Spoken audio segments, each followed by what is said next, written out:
Hello दोस्तों, आज हम अलंकार के बारे में अध्ययन करेंगे। अलंकार कितने प्रकार के होते हैं, अलंकार की परिभाषा क्या है, अलंकार को हम कैसे जस्टिफाई करें, परीक्षा में कोई उक्ति आ गई तो उसको हम किस प्रकार से पता लगाएं कि इसमें अलंकार कौन सा है। मैं वो सब यहाँ पर बताने जा रहा हूँ। आप ध्यानपूर्वक वीडियो देखिए और जो मैं कहने जा रहा हूँ उसे ध्यानपूर्वक अगर सुन लेंगे तो आपको सहज रूप से सरल तरीके से समझ में आ जाएंगे। बहुत ही आसान तरीका मैं आपको बताने जा रहा हूँ। आशा है आपको ये वीडियो पसंद आएगा और परीक्षा में पूछे गए प्रश्नों को आप अच्छी तरह से कर पाएंगे। कक्षा 11 और 12 में विशेष हिंदी में ये अलंकार जरूर प्रश्न पत्र में पूछे जाते हैं, अतः आपके लिए उपयोगी होने वाले हैं।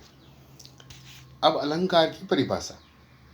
दंडी के अनुसार अलंकार की परिभाषा: काव्य शोभाकरान धर्मान अलंकारान प्रचीयते, अर्थात काव्य की शोभा बढ़ाने वाले धर्म जो है अलंकार कहलाते हैं। काव्य की शोभा बढ़ाने वाले धर्म अलंकार कहते हैं। दूसरा देखिए आप, भामह के अनुसार न कांतम अपि निर्भुषम विभाति वनिता मुखम, अर्थात आभूषण के बिना जिस प्रकार नारी की शोभा नहीं होती है उसी प्रकार बिना अलंकार के काव्य सुशोभित नहीं होता है। इसलिए यहाँ पर ये भामह ने परिभाषा दी है वनिता मुख से। एक सुंदर स्त्री सुंदर तो होती है लेकिन गहना पहनने पर उसकी सुंदरता में और निखार आ जाता है। तो अलंकार का काम ही यही है, शब्द की जो है रुचि कहते हैं उसको, या शोभा कहते हैं, या अर्थगत चमत्कार पैदा कर देते हैं किसी शब्द में, तो वो अलंकृत हो जाता है और उससे आनंद की प्राप्ति होती है। अब देखिए मम्मट के अनुसार तद दोषो शब्दार्थो सगुण वलम कृति पुनः क्वापी, अर्थात दोषों से रहित गुण युक्त तथा रसाभिव्यंजक शब्दार्थ काव्य है, चाहे अलंकृत हो या न भी हो। तो मम्मट अलग तरीके से कह रहे हैं गुण युक्त होना चाहिए और दोष रहित कोई भी वाक्य है तो वो भी अपना आप में अलंकृत माना जाएगा, चाहे वो अलंकृत हो या न हो। सर्वमान्य सार या रूप में जो परिभाषा वो यह है, अलम करोति इति अलंकार। ये सभी ने इसको माना है, अलम करोति इति अलंकार है। जो अलंकृत करता, अलम करोति का मतलब जो अलंकृत करता है उसको अलंकार कहते हैं। अलंकार के प्रयोग से कविता सुंदर लगती है, जैसे कि आभूषणों के प्रयोग से नारी अधिक सुंदर लगती है, ठीक वैसे ही अलंकारों के प्रयोग से शब्द की काव्य की शोभा बढ़ जाती है। इसलिए अलंकार, तो आपको ये परिभाषा याद रखनी, शॉर्ट एंड स्वीट 3 शब्द है, अलम करोति इति अलंकार है। बहुत ही शॉर्ट परिभाषा है ये आप। अब आगे बढ़ते हैं अलंकारों के प्रकार पर। अब अलंकार मुख्यतः 3 प्रकार के होते हैं। देखिए पहला जो अलंकार है भेद है वो ये है शब्दालंकार, दूसरा है अर्थालंकार और तीसरा है उभय अलंकार। अब शब्दालंकार क्या है ये देखिए, काव्य में जहाँ चमत्कार शब्द में निहित हो, अर्थ में नहीं, ध्यान रखिए, काव्य में जहाँ चमत्कार शब्द में निहित हो वहाँ शब्दालंकार होता है। जब किसी शब्द को हटाकर उसके स्थान पर उसका पर्यायवाची या समानार्थी शब्द रख दिया जाए तो अर्थ में अंतर न होने पर भी उसका सौंदर्य नष्ट हो जाता है, तो वहाँ पर कौन सा अलंकार है? शब्दालंकार। काव्य में जहाँ चमत्कार शब्द के बजाय अर्थ में निहित हो तो वहाँ पर कौन सा अलंकार होगा? अर्थालंकार। इसमें शब्द समान या पर्यायवाची से परिवर्तित करने पर भी सौंदर्य बना रहता है। वहाँ पर तो हटा रहे तो चमत्कार खत्म हो रहा था, लेकिन यहाँ पर बना रहता है क्योंकि अर्थ वही निकल रहा है, तो अर्थ से तात्पर्य है यहाँ पर, इसलिए यहाँ पर अर्थालंकार। जैसे नीले फूल फूले, नीले फूले कमल दल सी घात की श्यामलता। और इधर देखिए तरनी तनुजा तट तमाल तरुवर बहुछाप, ये शब्द अलंकार है। अब आगे देखिए उभय अलंकार। उभय अलंकार में क्या, जहाँ चमत्कार शब्द तथा अर्थ दोनों में स्थित रहता है तो वहां पर उभय अलंकार हो जाता है। अर्थगत भी है और शब्दगत भी है। विरोध मूलक अर्थालंकार के ये प्रकार बता रखे हैं। विरोध मूलक, श्रृंखला मूलक और सादृश्य मूलक और गूढ़ार्थ मूलक और न्याय मूलक। अब प्रमुख अलंकार है, देखिए अन्योक्ति, समासोक्ति, विभावना, विशेषोक्ति, दृष्टांत, प्रतीप, मानवीकरण और व्यतिरेक, जो परीक्षा में पूछे जाते हैं। अक्सर समासोक्ति और अन्योक्ति के बारे में ज़्यादा पूछा जाता है, प्रतीप और व्यतिरेक भी है। अब अन्योक्ति के बारे में देखिए, जहाँ अप्रस्तुत के माध्यम से प्रस्तुत का ज्ञान होता है। अप्रस्तुत के माध्यम से प्रस्तुत का ज्ञान होता है, उस वहाँ पर कौन सा अलंकार होता है, अन्योक्ति अलंकार होता है। अब देखिए इसमें नहीं पराग नहीं मधुर मधु नहीं विकास इही काल, नहीं पराग नहीं मधुर मधु नहीं विकास इही काल, अली कली ही सो बिंदियो आगे कौन हवाल। अब इसमें क्या है, जैसे पराग और मधु की बात की जा रही, अली और कली की बात की जा रही है। तो अली कौन है, भौरा।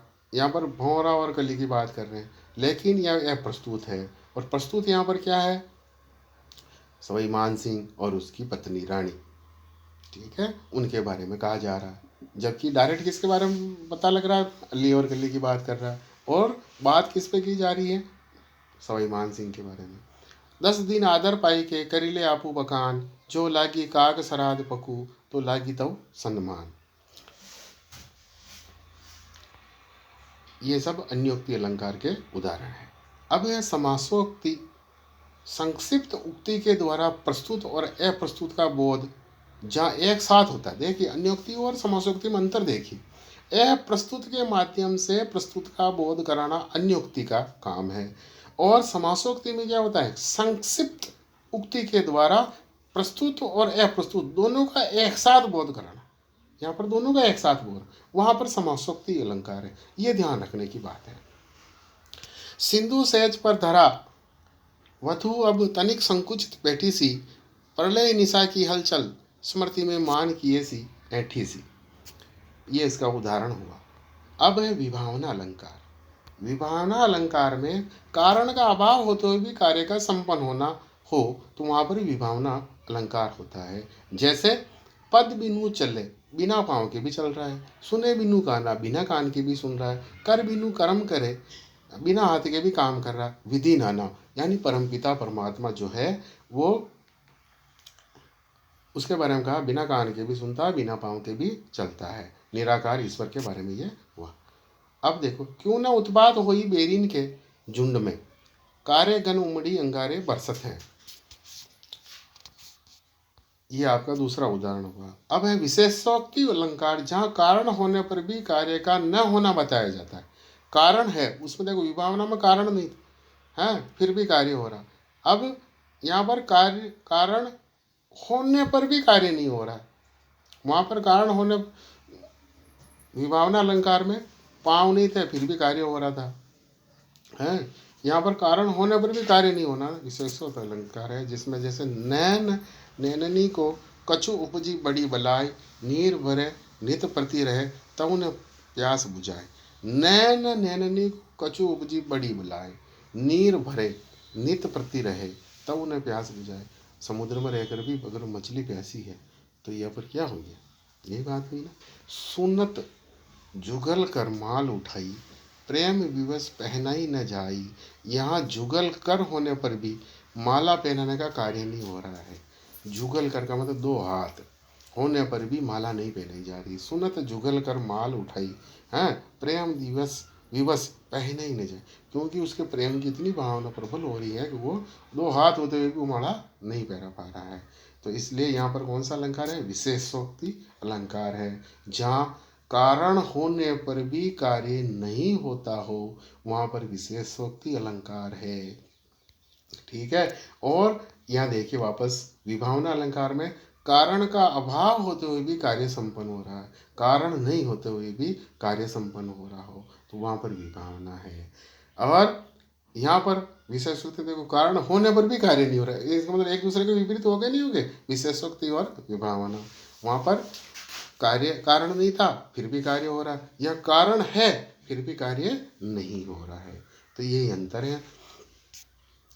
अब आके देखिए दृष्टांत में, बिंब प्रतिबिंब का भाव उपमान और उपमेय में दिखाई देता हो, बिंब प्रतिबिंब का भाव होना चाहिए उपमान और उपमेय में, तो वहाँ दृष्टांत अलंकार होता है। पहले एक बात कही जाती है, फिर उससे मिलती जुलती बात कही जाती है, इस प्रकार उपमेय व उपमान में साम्य दर्शाया जाता है, तो यह दृष्टांत अलंकार है। दृष्टांत का मतलब जान रहे हो, उदाहरण है। पापी मनुज भी आज मुख से राम राम नाम निकालते, देखो भयंकर भेड़े भी आज आंसू डालते। यहाँ पापी की तुलना भेड़िए के से की गई है। फूल ही फर ही न बेंत, जत भी सुधा बरसे ही जलद, मूरख हृदय न चेत, जो गुरु मिले ही विरंची सम। विरंची का मतलब यहाँ पर विधि विधि है। यहाँ पर वर्षा होने पर भी फूल नहीं खिल रहे, वहीं ब्रह्मा जैसा गुरु मिलने पर भी चेतना नहीं आ रही है। तो यहाँ पर ये उदाहरण दिया गया है ब्रह्मा को गुरु का और वर्षा और फूल का, इसको समझाने के लिए ब्रह्मा और गुरु का।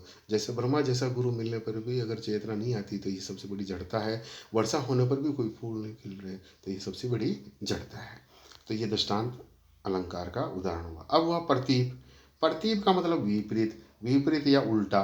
उपमान का उपमेय की तुलना करना, उपमान का किससे तुलना करना, उपमेय की तुलना करना, तुलना में अपकर्ष प्रकट किया जाता है। उपमान का उपमेय की तुलना में अपकर्ष प्रकट किया जाता है, वहाँ प्रतीप अलंकार होता है। प्रतीप के 5 भेद है। उपमान को उपमेय की तरह उपयोग में लिया जाना, उपमेय की विशेषता का खंडन करके उसकी समता प्रसिद्ध उपमान से करना, उपमान का उपमेय के सामने निरादर करना, पहले समानता बताकर फिर खंडन करना, उपमेय के होने पर भी उपमान को व्यर्थ बताना, यानी उपमेय को श्रेष्ठ दिखाने की भावना होना ही इसका इस अलंकार का उद्देश्य है। और उपमान का क्या करना, आपको खंडन करना है, उसके सामने निरादर करना है, यह आपका प्रतीक है, उल्टा काम करना है। जैसे उपमेय की विशेषता का खंडन करके उसकी समता प्रसिद्धि उपमान से करना। कमल ही कोमल नहीं, बाल कृष्ण के हाथ भी उसके समान कोमल है। तो देखिए कमल वाकई में कोमल होता है, लेकिन भगवान के हाथों को उनसे ज़्यादा तरजीह देने के लिए क्या कर दिया, कमल ही कोमल नहीं है, उसको मतलब निरादर कर दिया और भगवान के हाथ को कर दिया। उपमान को उपमेय की तरह उपयोग में लिया जाना, जैसे आकाश में चमकता चंद्रमा उस सुंदर नारी के मुख के समान है, यानी चंद्रमा मुख की जो उपाधि दी जाती है, तुलना की जाती है तो चंद्रमा से की जाती है सुंदरता, लेकिन यहाँ पर चंद्रमा का निरादर करके स्त्री के मुख को ज़्यादा प्रधानता दी गई है। उपमान का उपमेय के सामने निरादर करना, वीर सिवा तुम्हारी कीर्ति चांदनी से भी अधिक चमकी। अब चांदनी से भी अधिक चमकी यानी चांदनी का निरादर किया जा रहा है ना, इसलिए प्रतीक उल्टा काम किया जा रहा है, तो इसलिए प्रतीक है। पहले समानता बताकर फिर खंडन करना, जैसे कमल ही कोमल नहीं, बाल कृष्ण के हाथ भी उसके समान कोमल है। उपमेय के उपम होने पर उपमान को व्यर्थ बताना, जैसे बहुरी विचार कौन मन ना माही, सीए बदन सम हिमकर नाही।